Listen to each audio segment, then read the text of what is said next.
छोटे से अंतराल के बाद एक बार फिर से आप सभी का स्वागत है आप ही के पसंदीदा कार्यक्रम स्वस्थ विचार में।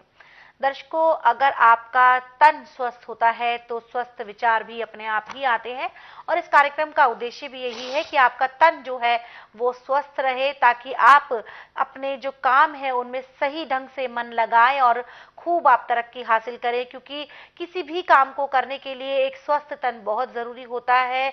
आपके विचारों का स्वस्थ होना बहुत जरूरी होता है और इस कार्यक्रम के माध्यम से आपको यही विश्वास दिलाया जाता है कि कैसे आप आयुर्वेद के माध्यम से, योग के माध्यम से, प्राकृतिक चिकित्सा के माध्यम से खुद को स्वस्थ रख सकते हैं, अपने बड़े से बड़े रोगों को आप मात दे सकते हैं। ऐसे में दर्शकों, आपको यहां पर बता दूं, अगर आप किसी भी प्रकार के रोग से जूझ रहे हैं, आप उपचार भी बहुत सारे करवा चुके हैं, बावजूद उसके भी आपको आराम नहीं है, तो ऐसे में जरूरत है आपको एक सही मार्गदर्शक की। वो मार्गदर्शक जो आपको बता सके कि आखिरकार इस रोग के जो जड़ है, जो कारण है, असल में वो है क्या, और वो आपको पता चलता है नाड़ी परीक्षण के माध्यम से।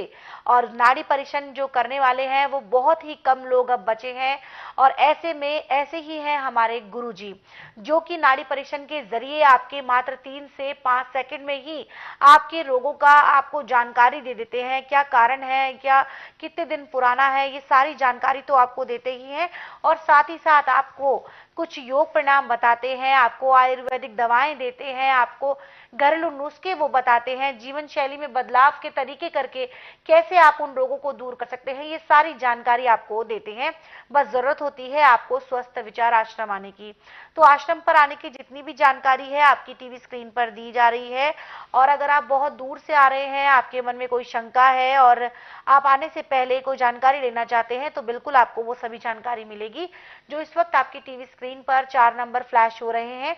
इन पे कॉल करके आप अपने सभी सवालों के जवाब प्राप्त कर सकते हैं। कॉल करने का जो समय है वो है सुबह 10 बजे से लेकर शाम 5 बजे के बीच, और स्वस्थ विचार आश्रम की बुधवार को छुट्टी रहती है। आने से पहले इस दिन का विशेष ध्यान रखें। नाड़ी परीक्षण के कुछ नियम हैं कि आपको 12 घंटे की फास्टिंग करनी होगी, और इस फास्टिंग में आपको पानी की एक बूंद भी नहीं पीनी होती है। ये बाकी जो नियम है, जो भी कोई जानकारी आप लेना चाहते हैं, नंबर स्क्रीन पर दिए जा रहे हैं। तो चलिए अब गुरुजी से नए विषय पर चर्चा करते हैं, और वो है उच्च रक्तचाप की समस्या, यानी कि हाई बीपी की समस्या। ये जो बीमारी है इसने बहुत ज्यादा खौफ लोगों के मन में बनाया हुआ है, क्योंकि ये जो बीमारी है, ये जो परेशानी है, जब सिर चढ़ के बोलती है तो लोगों के लिए जानलेवा भी साबित हो जाती है। तो गुरुजी से जानते हैं कि आखिरकार इस रोग का कारण क्या होता है, और कैसे हम योग के माध्यम से, कैसे हम आयुर्वेद के माध्यम से, कैसे हम अपनी प्राकृतिक जड़ी बूटियों के माध्यम से इस रोग से छुटकारा पा सकते हैं। गुरुजी, हम बात करेंगे उच्च रक्तचाप की समस्या, यानी कि हाई बीपी की प्रॉब्लम। ये बीमारी ऐसी हो गई है गुरुजी, जो हर घर में एक व्यक्ति तो ऐसा मिल जाता है जिसको बीपी की प्रॉब्लम रहती है, जानलेवा भी हो जाती है गुरुजी कभी कभी। तो क्या इसका कारण है और कैसे हम इसका छुटकारा पा सकते हैं? देखिए, बीपी होने का मुख्य कारण है कि आपका लीवर काम नहीं कर रहा है जी। लीवर की पाचन शक्ति कमजोर होगी, पैंक्रियाज ने इंसुलिन नहीं बनाई, पित्ते में तेजाब बढ़ गया, खाया पिया पेट में सड़ा, उससे जो खून थोड़ा बहुत गुर्दों ने बनाया भी है उसको तिल्ली नहीं स्वीकार करती जी। उसको उल्टा फेंक देती है। फिर जब बार बार वही खून पुराने घूमता रहता है, वो गाढ़ा हो जाता है, गाढ़ा होकर नसों के अंदर जमना शुरू हो जाता है, और आदमी को उससे परेशानी होती है। बिल्कुल। और गुस्सा बहुत आता है, आंखें भी लाल हो जाती है कई बार तो। अब मेरे पास जिसका बीपी हमेशा हाई रहता था, ऐसे कई मरीज आए जिन्होंने मेडिकल में, आयुर्वेद में, यूनानी में हार करके जब मेरे पास आए, तो मैंने उनको 2 ही चीज़ें बताई है कि आप इन चीज़ों का ध्यान दो, और जो दवाई दे रहा हूँ इसको नियम से खाओ, और परिवार में शांति से बोल सकते हैं, ठीक है, लिख करके काम करो। जी। बोलो कम, बोलने से बीपी बढ़ता है। तो उनके लिए सबसे पहले तो मैंने ये किया कि सिंधा नमक 15 डिग्री पानी में डाल के, सिर पे नहीं डालना, सिर्फ गर्दन पे इससे नीचे नहाओ, आपका बीपी चाहे कितना भी बढ़ा हुआ है, नहाते नहाते 15-20 मिनट में नॉर्मल हो जाता है। सबसे आसान तरीका यह है। दूसरा तरीका है इसका मूली का। यदि आप सुबह खाली पेट 1 मूली रोज खाते हैं जी। आपको जिंदगी में कभी बीपी हो ही नहीं सकता। आयरन हमारे शरीर की मूल जड़ है। जब बीपी बढ़ता है तो आयरन के अंदर जो है क्लॉट आ जाते हैं जी। उनको साफ करने के लिए मूली है। और गर्म पानी में जब उसको सिंधे नमक को डाल के स्नान करते हैं गर्दन से नीचे तो ये पिघल जाते हैं और साफ हो जाते हैं। जी। आज ये पूरे संसार के अंदर बीपी की पता नहीं कितनी किस्म की दवाइयां बना दी हैं, परंतु सबसे अच्छी दवाई जो बीपी की वो है सेंजने का गूंद, देसी कीकर का गूंद और खतीरा गूंद। जी। 5-5 ग्राम यानी इकट्ठा महीने की खुराक बनाएं तो 30-30 ग्राम कीकर का और सेंजने का गूंद लें और 200 ग्राम आप कतीरा गूंद लें। जी। अब इसको पीस के आप पाउडर बना लें। उस पाउडर के 1 चम्मच 1 गिलास पानी में भिगो दें। 2 घंटे में फूल जाता है, पूरा भर जाता है। जी। फिर उसके अंदर चाहे आप शहद मिला लें चाहे ना भी मिलाएं और उसको आप खा लें। यदि ऐसे ना खाया जाए तो गुनगुना गाय का दूध ले लें या बकरी का ले लें या सोयाबीन का ले लें। डेयरी का या भैंस का दूध नहीं लेना, वो नुकसान करता है। जी। या फिर हल्के गर्म पानी में मिला के पी लें। आपका लीवर काम करेगा, पैंक्री इंसुलिन बनाएगी, पेट अच्छा साफ होगा, कहाँ से बीपी बनेगा? बिल्कुल। बीपी तभी बनेगा जब आपका पेट साफ नहीं पेट होगा। साफ नहीं रहेगा। और मूली खाने वाले का पेट ऐसे साफ होता है जैसे सिर से बोझ फेंकते हैं। और मूली शरीर के अंदर जो भी कोई चीज नुकसान देने वाली है उसको ऐसे फेंकती है जैसे हम कूड़े करकट को फेंकते हैं। वो इसका सबसे बड़ा प्रभाव है। जी। और मूली की एक विशेषता और है कि यदि आप मूली को नियम से खा रहे हैं तो आपको दांतों में, मुंह में, गले में कोई तकलीफ नहीं होगी। जी।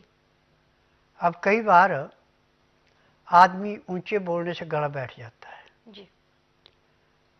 ज़्यादा सफ़र करने में गला बैठता है और आदमी को बोलने में तकलीफ होती है, उपचार करते नहीं होते। यदि मूली के बीज 5 ग्राम पीस करके गुनगुने पानी से पी ले तो 15 मिनट में गला खुल जाता है। ये इसकी देन है। जी। और जो हमेशा सुबह उजाई करता है कम से कम 5 मिनट तक, उसका गला कभी नहीं बैठता और उसको बीपी कभी नहीं होता। जी। अब जिनको बीपी हमेशा बढ़ा हुआ रहता था, परिवार से, मिलने वाले से झगड़ा कर लेते थे, जिस दिन से आके मेरे को नाड़ी परीक्षण कराया, जो मैंने समझाया और दवाइयाँ खाई, अब जब वो कभी मिलते भी फोन आता कहते ये आपने जिंदगी दे दी। मैंने जिंदगी नहीं दी जी। जिंदगी दी है जड़ी बूटियों ने, बिल्कुल।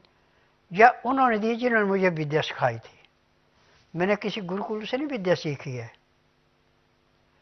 मैंने तो सन्यासियों से सीखी है या उन हकीमों से सीखी है जिनको अंग्रेज अपंग बना गए थे। जी। और हमारी जो आर्यवेद को अपंग बनाया है उसका सबसे मुख्य दोषी है पंडित जवाहरलाल। पंडित तो हम कहते हैं है तो मुसलमान था, पंडित था नहीं, परंतु पंडित लगा दिया उन्होंने। जी। चलो बोलते हैं। तो इसने ये बैन कर दिया था कि एलोपैथिक दवाइयाँ खाओ, आयुर्वेदिक दवाई कोई नहीं खानी। अंग्रेजों का गुलाम था। उस टाइम जो गृह मंत्री बनाया था अंग्रेज था। अब उसने जितने कर्म किए हो कोई कर्म ठीक नहीं हुआ जी। और मृत्यु भी उसकी बहुत गंदी हुई है। देखिए, आदमी का चरित्र सबसे बड़ा है। यदि आपका चरित्र ठीक, आप दुनिया किसी कोने में चल जाए, आपको कभी दाग नहीं लग सकता। बिल्कुल परंतु जिसका चरित्र ठीक नहीं है वो कभी बच नहीं सकता। बिल्कुल। यदि उनका चरित्र ठीक होता तो ऐसी मौत नहीं मरते जैसे मौत मरे। परंतु चलो, हमने उससे कुछ नहीं लेना। आज मेरा सबसे बड़ा दर्शकों से एक निवेदन है कि यदि सुखी जीवन जीना है तो पहले तो ये जो आर्टिफिशियल चीज़ें आ रही हैं इनको छोड़ दें। और जो आप फल या सब्जियां बाजार से लाते हैं, पहले इनको गर्म पानी से धो, फिर उसके बाद ताज़े पानी से धो के जब वो पानी पूरा निकल जाए उसके बाद ही प्रयोग में लाएं तो आपको नुकसान नहीं होगा। आज जो हार्ट अटैक जल्दी हो रहे हैं, बच्चों को हो रहे हैं, ये सब आपकी ब्रेड की देन, चीनी की देन, बेटाइम में खाने की देन और ज़्यादा कसरत करने की देन है। जी। जरूर से ज़्यादा कसरत भी अच्छी नहीं है। यदि आप आधा घंटा कपालभाति, 15 मिनट भस्त्रिका, 8-10 बार अग्निसार, 15-20 बार उज्जयी, 25-30 बार ब्रह्मणी, 8-10 बार उज्जयी, 5 मिनट कुंभक, 1 घंटा लोन बलोन कर लेते हैं, आप समझो कि 20 किलोमीटर सैर होगी आपकी। आपको कोई रोग नहीं हो सकता। और उसके बाद मंडूकासन, पवन मुक्तासन, गौमुखासन, हल आसन, सर्वांग आसन, शीश आसन, बटरफ्लाई, इतना काम कर लेते हो आपको बहुत ज़्यादा आराम मिलेगा। जी। और आपका शरीर जितना मर्जी हो जाए, आपको कोई नहीं कहेगा कि आप 60 साल के हैं, 70 के हैं, 50 के हैं, चाहे आप 150 साल के भी हो जाए। जी। इससे आयु भी बढ़ती है। परंतु आजकल आदमी के अंदर पैसा कमाने की इतनी होड़ लगी है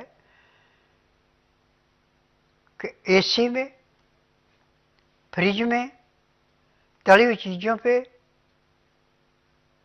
और जो रेस्टोरेंट होते हैं उनके खाने से ये सारा नाश हो रहा है। जी। आज जितना भी खाने बन रहे हैं, होटलों में बने, ढाबों में बने, कहीं बने, उसमें रिफाइंड चलता है। और रिफाइंड सबसे खतरनाक है। सबसे ज़्यादा बीमारी रिफाइंड से है, स्फोला से है। आप सरसों का तेल खाइए, मूंगफली का खाइए, गोले का तेल खाइए, तिल का तेल खाइए, आपको कोई रोग नहीं होगा। जी। परंतु उसमें भी यदि मिलावट कर दी फिर तो दोष होगा ही होगा। बिल्कुल। अब मेरे पास जो रोगी अपनी इच्छा से इंटरव्यू देके जाते हैं, बताते हैं कि हमने इतने साल से यहाँ यहाँ इलाज कराया, लाभ नहीं मिला, परंतु यहाँ आके हफ्ते में हमें इतना लाभ मिल गया, तब हम ये स्टेटमेंट दे रहे हैं। जी। तो आज मैंने पूरे संसार से एक निवेदन किया है कि जिसका उपचार कहीं नहीं, उसका उपचार मेरे पास है। आंधे को दिखाना, बहरे को सुनाना, गूंगे से बुलाना, बांस से संतान उत्पत्ति करवाना, मर्द को मर्द बनाना, अनहोनी को होनी करके दिखाना। जिस कार्य को कोई नहीं कर सकते उसको मैं करके दिखाता हूँ। जी। तो यहाँ जो बातें आपको सुनने को मिलती हैं, जो गुरुजी आपको एड्रेस करते हैं, आपको बताते हैं, ये बातें आपको और किसी कार्यक्रमों में सुनने को नहीं मिलेगी, क्योंकि दवाएं बेचना ही गुरुजी का उद्देश्य नहीं है। उद्देश्य सिर्फ इतना सा है कि आप स्वस्थ रहे। तभी गुरुजी कार्यक्रम के माध्यम से आप सभी ने देखा होगा, सुना होगा कि लगातार आप सभी से यही निवेदन करते हैं कि आप जो है, जो आर्टिफिशियल चीजें, जो जंक फूड जिसे हम कहते हैं, उनका सेवन बंद कर दीजिए। छोटे छोटे बदलाव आप अपनी जिंदगी में लाइए और फिर देखिए कैसे आपकी जिंदगी खुशहाल हो जाती है, आप पूर्ण रूप से स्वस्थ हो जाते हैं। और अपने साथ साथ आप औरों को भी जोड़िए अपनी इस मुहिम में, ताकि आपके साथ साथ अपने भी आपके स्वस्थ रह सके। तो गुरुजी की इन सभी विचारों को, इन सभी ज्ञान को, ये जो घरेलू नुस्खे यहाँ जो गुरुजी बताते हैं, इन सभी चीजों को अगर आप चाहते हैं कि हर वक्त आपके पास मौजूद रहे तो आप गुरुजी की पुस्तकें मंगवा लीजिए। पुस्तकें स्वस्थ विचार गुरुजी द्वारा लिखित ये पुस्तकें हैं। इन पुस्तकों को मंगवाने के लिए नंबर आपकी टीवी स्क्रीन पर फ्लैश हो रहे हैं और कॉल करने का समय है सुबह 10 बजे से लेकर शाम 5 बजे के बीच। और दर्शकों, आपको बता दूं, महिलाओं के लिए विशेष नियम है कि जब वो यहाँ आएंगी तो सूट सलवार पहन कर आएंगी। सलवार नाड़े वाली होनी चाहिए, इलास्टिक वाली ना हो, इस बात का आप विशेष ख्याल